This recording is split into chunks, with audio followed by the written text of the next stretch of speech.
तो हेलो दोस्तों, आज हम बात करेंगे the last man on earth series के एपिसोड 1 की।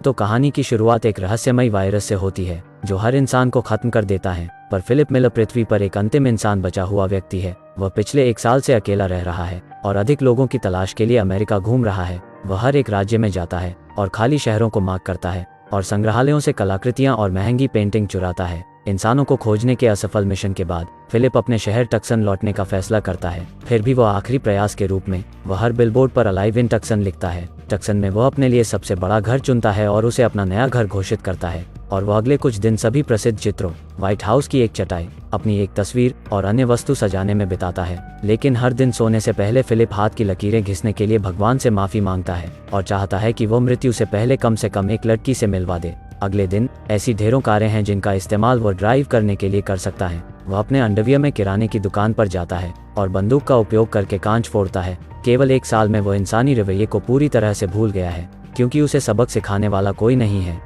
वह सब कुछ करता है जो वायरस से पहले सिर्फ फिल्मों में दिखाया जाता था, जैसे स्टोव में डिब्बे के ढेर को नष्ट करना और सैकड़ों एडल्ट फिल्मों को घर लाना। समय बिताने के लिए वह खुद के साथ रैकेट बॉल खेलता है, लैंप और एक्वेरियम का उपयोग बॉलिंग पिन के रूप में करता है और कारों को एक दूसरे से टकराता है। यह उसका पागलपन उसे अकेलेपन से निपटने में मदद करता है। लगभग 1 महीने के बाद वह अपनी बुद्धि खोने लगता है। इसके अलावा उसके जन्मदिन पर अकेले रहना उसे वह सब कुछ याद दिलाता है जब जीवन सामान्य था। वह अपनी माँ, अपने जीवन और सामान्य रूप से लोगों को याद करता है, जबकि सीन कुछ महीने बाद कट जाता है। अब फिलिप जिस भव्य हवेली में रहता था वह अब कचरे के ढेर में बदल गई है, जिसे वो कभी साफ नहीं करता क्योंकि इसका कोई मतलब नहीं है। वो कई दिनों से नहाया नहीं है और जानवरों की तरह रहने लगा है। घर में पानी की कमी है। फिलिप स्प्रिंगबोर्ड में एक छेद बनाता है और पूल को अपने शौचालय के रूप में उपयोग करता है। वह एक बच्चे की तरह छोटे पूल को शराब से भी भरता है और उसमें से पीते हुए उसमें नहाता है। फिर एक दिन वह बार में जाता है और बॉल पर चेहरे बनाता है, उन्हें नाम भी देता है।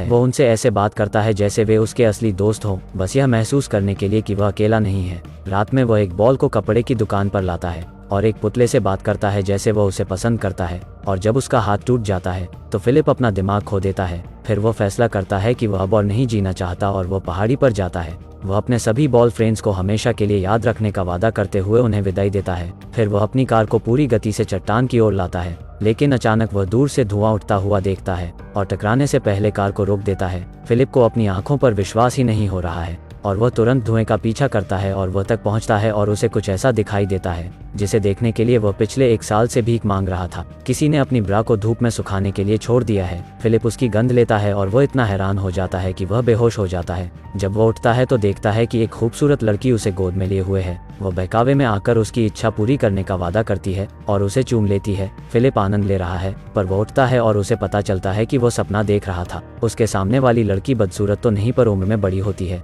वह उसे वापस लाने के लिए उसको CPR दे रही थी। हैरानी से वह एक दूसरे से दूर हो जाते हैं, जबकि लड़की का नाम कैरल है। फिलिप उससे पूछता है कि सुंदर लड़कियां कहाँ हैं। तब वह उसे बताती है कि उसे अपने गीले पैंट के बारे में देखना चाहिए। यह पता चलता है कि जब वह बेहोश था तो उसने खुद को तैरते हुए पाया और तब उसने पानी में पेशाब की, पर वह अब आक्रामक रूप से समझाने लगता है कि उसने खुद पेशाब नहीं किया, जिससे लड़की घबरा जाती है और डरकर वह एक बंदूक निकालती है और उसे दूर रहने के लिए कहती है। फिर फिलिप स्वीकार करता है कि उसने वास्तव में पेशाब किया था और वह इससे शर्मिंदा है। दोनों के शांत होने के बाद वह उसे बताती है उसने अलाइव इन टक्सन साइन देखा और यह देखने के लिए यहाँ आई कि क्या वास्तव में कोई जीवित है। हालांकि फिलिप एक महिला से मिलने के लिए मर रहा था, पर वह कैरल को देखने के बाद उत्साहित नहीं है। कुछ देर बात करने के बाद वे गाड़ी से किराने की दुकान पर जाने का फैसला करते हैं। रास्ते में कैरल स्टॉप साइन पार करने की शिकायत करती है, जबकि फिलिप का मानना है अब तो ट्रैफिक नहीं है। वह इस बात पर अड़ी रहती है कि उन्हें नियमों का पालन करना होगा, वरना वे एक जानवर की तरह रहने लगेंगे। उसे बेहतर महसूस कराने के लिए वह रुक जाता है और दोनों तरफ को देखता है।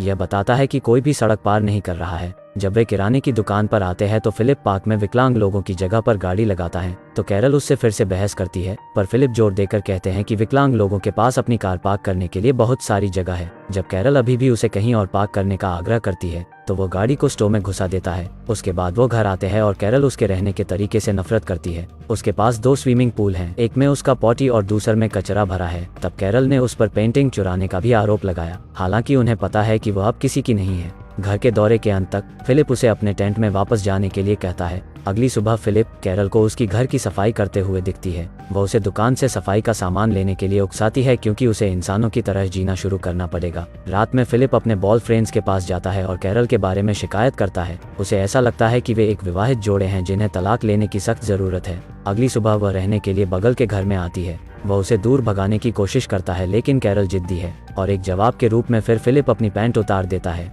वह सोचती है कि वे चुने हुए लोग हैं जिन्हें पृथ्वी को फिर से आबाद करने का कर्तव्य दिया गया है। फिलिप का कहना है कि वह उसके साथ नहीं सोएगा भले ही वह पृथ्वी पर आखिरी महिला हो। अगले सीन में जब कैरल उसके पास आती है तो वह अपने शौचालय में होता है। वह चाहती है कि वह उनके घर में पानी लाने का कोई रास्ता खोजे जिससे फिर वे टमाटर और अन्य फल उगा सकते हैं। जब वह मदद करने से इनकार करता है तो वह उसे ताजे टमाटर खाकर उकसाने की कोशिश करती है लेकिन उसे कोई फर्क नहीं पड़ता। हालांकि जब अंधेरा हो जाता है तो वह उसके बगीचे में घुस जाता है और उसकी सारी सब्जियां खाता है। अगली सुबह कैरल उसके दरवाजे पर दस्तक देती है और उसे टमाटर से भीगा हुआ पाती है, पर फिलिप अब भी दावा करता है कि उसने उन्हें चुराया नहीं है और वह देखता है कि मैनहोल से अपने घर में पानी लाने की कोशिश करते समय कैरल के पैर में चोट लगी है। कुछ दिनों बाद वह एक सभ्य इंसान की तरह जीने की कोशिश करना छोड़ देती है। फिलिप उसे उसके स्विमिंग पूल में शौचालय की नकल करते हुए पाता है। कैरल सोचती है कि उन दोनों का जीवन में कोई उद्देश्य नहीं है, वे किसी भी तरह से एक संपूर्ण मानव निर्माण करने में सक्षम नहीं है, जबकि वे अपनी $1 मिलियन की हवेली में शौचालय की व्यवस्था भी नहीं कर सकते हैं। तब वह फिलिप को बहुत बुरा महसूस कराती है, इसलिए वह शहर की पानी की टंकी के पास जाता है और कैरल के बगीचे में पानी लाने का रास्ता बनाता है। वह अंत में उसे देखकर खुश होती है और उसे रात के खाने पर आमंत्रित करती है। रात में फिलिप लंबे समय के बाद अच्छे खाने का आनंद लेता है और फिलिप का कहना है कि वह अब उसके साथ सोने के लिए तैयार है। हालांकि कैरल शादी से पहले प्यार नहीं करना चाहती। शुरू में फिलिप हंसता है, यह सोचकर कि वह एक मजाक है, लेकिन वह गंभीर हो जाती है। अंत में वे अगले दिन शादी करने का फैसला करते हैं।